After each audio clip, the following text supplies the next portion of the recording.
Hi and welcome back to CloudNets, where networks meet cloud. And today we're going to talk about the thing we fear the most, death. Well, sort of death, end of life, which we as network engineers fear the most, end of life. So what do we do about end of life? We are sad. Yeah. First off, we are very, very sad. But let's try to break it down into three things where DriveNets Network Cloud makes a little bit of a difference. First off, the hardware for Network Cloud is coming from multiple sources. So an end of life from one vendor does not mean the end of life of your network. It just means that one source is drained out, but other sources are still active. So no vendor lock-in? No vendor locking, more control for the operators as what they put into the network and when do they put that into the network. Second is that the interfaces of the network cloud are standard.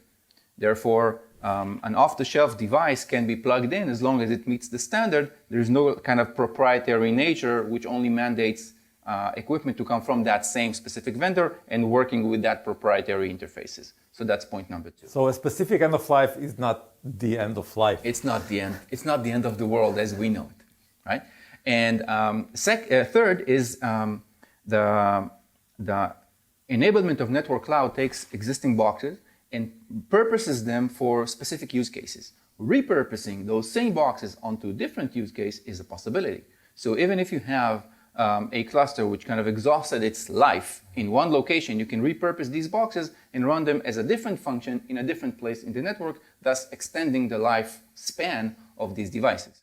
Which is also good for sustainability and the earth. And in general, everything to do with extending the lifespan of your equipment is good for sustainability. It's to do with the embedded carbon onto the boxes, which kind of spans wider as the longevity of the devices extend. It's everything good in that sense. Now, it's not that it cancels end of life, right? End of life is still there, but you can call this kind of an afterlife of that end of life. Yeah. Okay, that's nice. So three things we need to remember about how DriveNets Network Cloud is the end of life.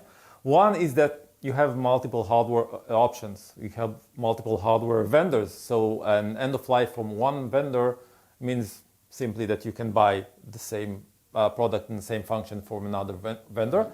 The second is that there are standard interfaces. The entire cluster is built upon standard interfaces, so it's very easy to replace or to upgrade the cluster with any box that adheres to those interfaces. And the third is that the end of life is not the end of life in terms of you can repurpose boxes in an exhausted cluster without the need for forklift. You can reallocate boxes to another place in the network or another function in the network and therefore prolong their life and the utilization of your investment. Correct. Thank you very much for this optimistic approach and thank you for watching. See you next time on CloudNets. See you soon. Bye-bye.